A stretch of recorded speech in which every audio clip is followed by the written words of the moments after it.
मी राष्ट्रवादी काँग्रेस प्रदेश सचिव सामाजिक न्याय विभाग प्रदेश प्रतिभा शिरसाट जळगावला असते। तर 16 जानेवारीला 2024ला खूप मोठी शोकांतिका घडली आहे। दलित महिला सरपंच तिच्या घरात आज खायला सुद्धा नाही आहे, अशी महिला तिथं सरपंच आहे। अभिमान आहे या गोष्टीचा, परंतु तिच्या मिस्टराने तिच्या नवऱ्याने तिथल्या सरपंच म्हणजे ग्रामपंचायतचा जो काही गोंगळ कारभार होता, ज्या काही चुका होत्या त्या बाहेर आणण्याचा प्रयत्न केला। ग्रामसेवक तहसीलदार यांनी जी अफरातफर केली होती ही बाहेर आणायचा प्रयत्न केला असता त्याच्यावर गावातल्याच काही लोकांनी दबाव आणला आणि त्यांना त्या बाईला पद सोडायण्याकरता प्रवृत्त केलं, त्यांच्यावर अविश्वास ठराव दाखल करण्याचा प्रयत्न केला आणि हे त्यांच्याकडनं झालं नाही, हे करू शकले नाही पूर्ण।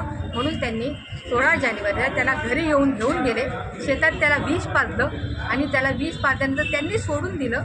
त्या माणसाला तिथं उलटी झालेली आहे। पोलिसांचा फारच हलगर्जीपणा झालेला आहे, अतिशय हलगर्जीपणा झालेला आहे। मला समजत नाही, मंत्र्याचं गाव असून एका दलिताला, एका सर्वसामान्य माणसाला न्याय मिळणार नसेल तर आग लावायचं का ह्या सरकारला? इथे एक महिला तिच्या 2 लेकरांसह रडते आहे, त्याला मारून टाकलेला आहे। त्यांचे जे रिपोर्ट आलेले आहेत, प्रोव्हिजनल रिपोर्ट जो म्हटला जातो, त्या रिपोर्ट आणणाऱ्याच्या ठिकाणी साईवर खोडाखोड्या आहेत, खोडून सह्या केलेल्या आहेत। या गोष्टी पोलिसांच्या लक्षात येऊ नयेत का? आज त्या लोकांना प्रोटेक्शन जे आरोपी आहेत त्यांना गावात प्रोटेक्शन मिळत आहे, पोलीस त्यांना स्वतः प्रोटेक्शन देत आहेत। याच्यात नक्कीच हे जे किरण शिंदे आहेत, जामनेर पोलीस स्टेशनचे PI किरण शिंदे यांनी नक्कीच कुठेतरी दबलेले आहेत। कुणाचा तरी खूप मोठा दबाव त्यांच्यावर आलेला आहे आणि आय थिंक पूर्ण डिपार्टमेंटवरच इथं दबाव आलेला आहे। आणि मी मंत्री महोदयांना विनंती करते, जर त्यांचा खरंच दबाव नसेल तर त्यांनी ताबडतोब, माझा व्हिडिओ त्यांच्यापर्यंत पोहोचला असेल आणि पोहोचवावं लोकांनी, तर त्यांनी ताबडतोब तर त्यांना गुन्हा दाखल करावा, अशी ऑर्डर सोडावी। न झाल्यास आमच्या सगळ्या संघटना, सगळ्या समाजाच्या संघटना, आमच्या समाजाच्या सगळ्या संघटना एकत्र येऊन आम्ही ह्या जामनेरमध्ये खूप मोठं आंदोलन करू। ते आंदोलन करण्याची, ती संघर्ष करण्याची पाळी आमच्यावर येऊ नये अशी मी विनंती करते सरकारला। आणि त्यांनी मंत्री महोदयांनी स्वतः जातीने लक्ष घालावं, SP साहेबांनी स्वतः जातीने लक्ष घालावं। SP साहेबांची किंवा मंत्री महोदयांची आज 5 दिवस झाले तिथं भेट झालेली नाही आहे। अरे तुम्ही रामाचं राज्य आणता आहात ना? रामाचं राज्य हे आहे का? हे रामाचं राज्य, ज्या रामाने एका शूद्र माणसाच्या बोलण्यावरून ऐकलं आणि बायकोच्या स्वतःला वनवासाला पाठवलं, त्या रामाचं राज्य आणताय तुम्ही। आज तुम्ही रामाला प्रतिष्ठापना करता पोलीस बंदोबस्त आणि म्हणून आम्ही बिझी होतो, म्हणून आम्ही गुन्हा दाखल करू शकलो नाही, वेळ देऊ शकलो नाही। हे जे सांगतात हा फार हलगर्जीपणा आहे, हे फार चुकीचं आहे। आणि अशाच जगेने चालणार असेल तर नक्कीच दलित जनता ही रस्त्यावर उतरून खूप मोठा संघर्ष करायला तयार आहे।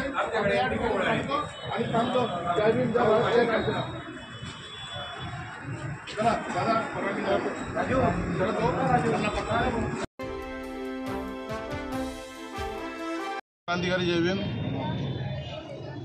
19 जानेवारीला मोईखेडा दिगर तालुका जामनेर जिल्हा जळगाव या ठिकाणी जे सरपंचाचे पती होते बौद्ध समाजाचे, त्यांना विष पाजून त्यांची हत्या करण्यात आली असं त्यांच्या पत्नीचं म्हणणं आहे। परंतु आज 23 तारीख आली, 4 दिवस झाले या घटनेला, परंतु आजपर्यंतही जामनेर पोलिसांनी कुठल्या प्रकारची दखल घेतलेली नाही। उलट त्यांच्या नातेवाईकांना, महिताच्या नातेवाईकांना एक वेड्या गबाळ्यासारखं काहीतरी उडवाउडीचे उत्तरं देऊन त्यांना टाळायचा प्रयत्न इथं सुरू आहे। आम्ही आताच किरण शिंदे जे या पोलीस स्टेशनचे PI आहेत त्यांच्याशी चर्चा केली, परंतु त्यांनी उडवाउडीचे उत्तरं दिले आणि PSIचं नाव सांगितलं। PSI म्हणतो की आम्ही अकस्मात मृत्यूची नोंद केलेली आहे। मला हे कळत नाही की जर त्या महिताची पत्नी त्या विष पाजणाऱ्यांचं नाव सांगायला तयार आहे, त्यांनी जबाबात लिहून दिलेला आहे, त्यांना गुन्हा दाखल करायला अडचण काय? तर ते आमच्या सर्व लक्षात यायला लागलं। या ठिकाणी फक्त राजकीय दबावापोटी हा गुन्हा दाखल झालेला नाही, बौद्ध समाजाचा माणूस मयत झालेला आहे। आणि मी आज या ठिकाणी जामनेर पोलीस स्टेशनला किरण पाटील जे या पोलीस स्टेशनचे PI त्यांना सांगतो की जर येत्या 24 तासात त्या महिताच्या पत्नीच्या जबाबानुसार जर गुन्हा दाखल झाला नाही तर आम्ही आमच्या पद्धतीने बौद्ध समाजाची जी पद्धत आहे साहेब ती तुम्हाला माहीत नसेल, पण बौद्ध समाजाला संघर्ष करायला लावू नका. या गोष्टीची आम्हाला पूर्णपणे जाणीव आहे की आम्हाला संघर्ष केल्याशिवाय काही मिळत नाही. परंतु जर आम्ही संघर्ष करायला उतरलो तर किरण शिंदे साहेब, जामनेर पोलीस स्टेशनच नाही, जळगाव जिल्ह्यातल्या कोणत्याही पोलीस स्टेशनमध्ये तुम्ही ड्युटी करू शकत नाही. कारण की कायद्याचा तुम्ही अपमान करताय, कायद्याची पायमल्ली करताय तुम्ही. आणि त्याच कायद्यानुसार आम्ही दादागिरीवाले लोक नाही, आम्ही लोकशाही मार्गाने काम करणारे लोक आहे. आम्ही डॉक्टर बाबासाहेब आंबेडकर यांच्या संविधानानुसार काम करणारे माणसं आहे. आणि त्या संविधानाची ताकद याच्या 24 तासानंतर तुम्हाला दिसून जाईल असं या ठिकाणी सांगतो आणि थांबतो. जय भीम, जय भारत, जय कांशीराम.